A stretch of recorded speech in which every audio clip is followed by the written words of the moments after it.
Jai Shri Ram. The topic is similes used in the Bhagavad Gita. So Sri Krishna used a lot of similes to help us understand Sanatan Dharma, Vedic knowledge better. So first one is 2.22. If you are a serious student of Bhagavad Gita, start taking notes. 2.22, please make a note. Let's read that shloka now. Now, what is a simile? A simile is a figure of speech comparing two unlike things, and the word like is used. Cheeks like roses. Metaphor is different. In a simile, there are two unlike things, and the word like is used. He is like a lion. He is like a lion in a fight. So, the word like indicates the presence of a simile. A metaphor is also a figure of speech in which a word or phrase literally denotes a particular kind of object or idea. It is a likeness or analogy between them. Drowning in money, figurative language. So, metaphor is he is a lion. He is like a lion is simile. So, what are the similes used in Bhagavad Gita? The first one we are going to talk about is second chapter, 22nd. The shloka I am going to read now. The simile is Krishna compares the body to clothes which are worn out. We discard old clothes and buy new clothes. Similarly, the Atma discards the old body acquires a new one to continue in its journey towards moksha. Okay. So, how to get out of this unending, never-ending cycle of birth and death is the the quest actually. The purpose of human life is to find a way to get out of this, and the best way to get out of this is to 1866 be a Krishna Bhakta and do Krishna's work, which is Loka Sangraham. Loka Sangraham is preventing people from going onto the path of adharma by setting the right example yourself, by inspiring them, not threatening them, not lecturing them, belaboring them. So 320 and 325, please make a note. 320, third chapter 20, third chapter 25. In these two shlokas, the word Loka Sangraham appears. 1866, the Charama Shlokam. Sarvadharman Parityajya Mamekam Sharanam Raja. Aham tva sarva papebhyo moksha ishyami. Ma shuchaha. Ma shuchaha means don't cry, don't weep. So, now let's go to 2.22. Vasamsi jirnani yadha vihaya navani ghrannati naroparani tadha sharirani vihaya jirnan anyani samyati navani dehi. Vasansi vastramulo జీర్ణాని జీర్ణమైపోయిన పాతబడ్డ యథా ఆ విధంగా విహాయ విడిచిపెట్టి నవాని కొత్త గృహ్ణాతి స్వీకరించును నర అంటే మనిషి అపరాణి వేరైన తథా అదేవిధంగా శరీరములు విహాయ విడిచిపెట్టి జీర్ణాని పాతబడ్డ అన్యాని వేరే సంయాతి ప్రవేశించును నవాని కొత్త దేహి జీవాత్మ. ఎలాగైతే మనిషి జీర్ణమైపోయిన పాత బట్టలను వదిలిపెట్టి కొత్త బట్టలను ధరిస్తాడో అదేవిధంగా మరణ సమయంలో జీవాత్మ పాత శరీరాన్ని వదిలేసి కొత్త శరీరాన్ని స్వీకరిస్తుంది. సో ఇది కొత్త ఫస్ట్ సిమిలి అనమాట. 2.22. This is the simile.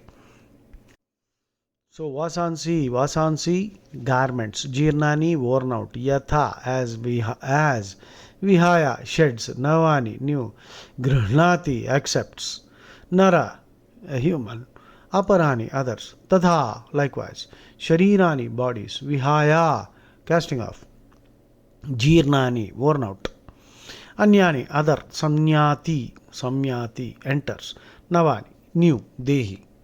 Dehi means the Jivatma, the embodied soul. Just as a person sheds worn out garments and wears new ones, likewise at the time of death, the soul, the Jivatma, soul is again a silly concept because it's a Christian concept. Soul exists in Christianity and Islam. Soul exists only in humans. It doesn't exist in animals or trees. Whereas in Sanatana Dharma, Jivatma is the right word. Soul is a limited concept. In fact, in Christianity, for several hundreds of years, they debated whether women had souls at all because they didn't give a soul to women. Finally, women got angry, protested, and finally they could not tolerate the intensity of the protest, and finally they succumbed and they said, okay, okay, you also have a soul. So here, take this soul. So this is how the foolish Christian dogma that women don't have a soul was resolved. And finally, for many thousands of years or maybe several hundreds of years, they believed that black people, the Africans, they don't have a soul. Huh? And animals don't have a soul. They are just for use. You can kill them. And so that is the Christian and Islamic concept. So Africans, unfortunately, they were not given any soul. But they protested and a lot of finally said, okay, okay, you also have a soul. But unfortunately, many African Americans who are ignorant of the hatred and racism that is there towards them, colored people and blacks in the Bible, Hamitic curse, Ham's son, and all that. A lot of stories are there. Unfortunately, many African Americans have converted to Christianity. So, someday when they realize the truth, I think they will get rid of this irrational dogma. So, this word soul again is problematic. Never use this word soul. Use the word Jivatma. Paramatma, Jivatma. So, because soul is a limited concept. So, Krishna is saying the Jivatma will cast off the worn out body and enter a new one. So, this is the first simile we have discussed. So, here Krishna is reiterating the concept of rebirth, comparing it to an everyday activity, isn't it? When our clothes become torn and useless, we discard them, buy new clothes. So, but in doing so, we do not change ourselves. In the same manner, the Jivatma remains unchanged when it discards the worn out body and takes birth in a new body elsewhere. See, our Shastras say that if you observe a baby, you will find that the baby is sometimes happy, sometimes sad, and sometimes fearful without any apparent reason. According to Nyaya Darshana, Jatasya Harsha Bhaya Shoka Sampratipatte. That means the Nyaya Darshana, you see, Gautama Rishi, he is the originator. So he says, the baby is sometimes happy, sometimes sad, sometimes fearful, without any apparent reason.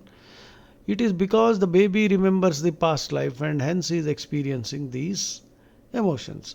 As it grows up, the impressions of the current life are imprinted so strongly, childhood amnesia sets in, and these things are erased, past memories. So, besides, the process of death and birth are also so painful to the Jivatma that they erase a substantial portion of the past life's memories. So, interestingly, in the Nyaya Darshana, Gautama Rishi also says when a newborn baby has no knowledge of language, how then can a mother teach her baby to suckle her breast? The moment the mother puts the breast to the baby's mouth, the baby starts sucking because the baby has drunk milk in infinite past lifetimes, even in animal forms, from the breasts, the teats and udders of innumerable mothers. Therefore, when the mother puts her breast in the baby's mouth, it automatically starts suckling based on past practice. Janmantara Sahasreshu. So, if you don't accept the concept of rebirth, this disparity between human beings becomes inexplicable. Ask any Christian or Muslim, why is it that your merciful God creates human beings with such a big disparity? Some people are born poor, some are born with diseases, some are born rich. What is the explanation?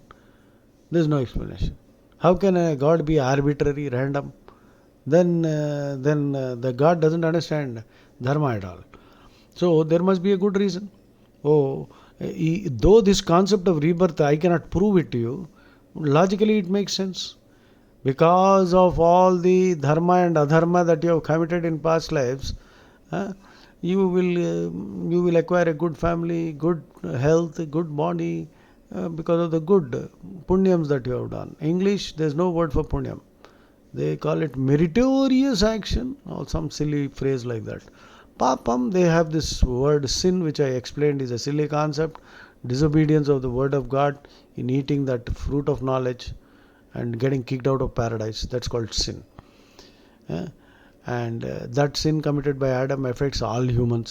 So every human is a born sinner. So he has to be saved. Only by accepting Jesus you can be saved. So this is the dogma of the Abrahamic cults. Now it is again irrational. So eating a fruit of knowledge is actually punyam. How can it be called sin? So in Hinduism we don't have sin. It's a silly idea. We have papam. Papam is negative karma. Anybody who does it will have to face the repercussions. That is a logical concept, not a irrational dogmatic nonsense. Okay. So without accepting the concept of rebirth, the disparity between human beings becomes inexplicable and irrational. Some people are born blind. Why was he punished this way? Some logical answer has to be given. It was the result of your karma.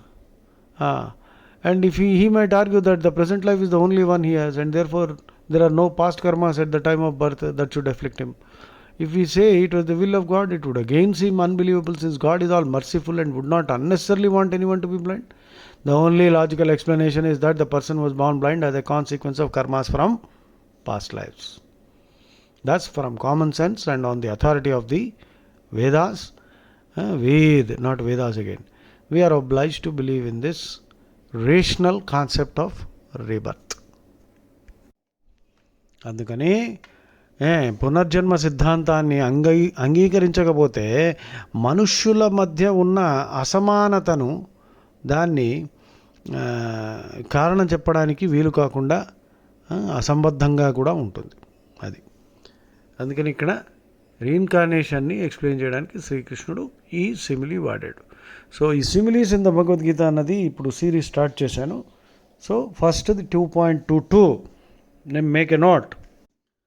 So వేదం ప్రకారము తర్వాత తర్కబద్ధంగా ఈ ప్రమాణాలు ఉన్నాయి. ఈ వీటి ఆధారంగా మనం పునర్జన్మ సిద్ధాంతాన్ని నమ్మవలసిందే. లేకపోతే భగవంతుడు అన్నవాడు ఉన్నాడు అని అన్నప్పుడు పుట్టుకతోటే గుడ్డి, పుట్టుకతోటే వ్యాధులు, ఎందుకు ఇలా పుడుతున్నారయ్యా అంటే నువ్వు చేసుకున్న కర్మాలకే నీకు ఇట్లాంటిది శరీరము, ఇట్లాంటి వ్యవస్థ నీకే ఏర్పడింది. నువ్వే చేసుకున్నావు. ఆయన అంపైర్ అంతే. క్రికెట్ మ్యాచ్లో అంపైర్. నువ్వు 4 కొడితే 4, 6 కొడితే 6, అవుట్ అయితే అవుట్. అంతేగాని నీకు అనవసరంగా ప్రాబ్లమ్స్ ఎందుకు పెడతాడు కృష్ణుడు? అది. జై శ్రీరామ్. ఈ సిరీస్లో సిమిలీస్ ఇన్ ద భగవద్గీత సిరీస్లో ఇది ఫస్ట్. సో ఇలాగా చాలా నేను రీసెర్చ్ చేశాను. మీరు విని ఫీడ్బ్యాక్ కూడా ఇవ్వండి. చాలా ఈ సిమిలీస్ ద్వారా మనం ఈజీగా అర్థం చేసుకోవచ్చు భగవద్గీతని. జై శ్రీరామ్.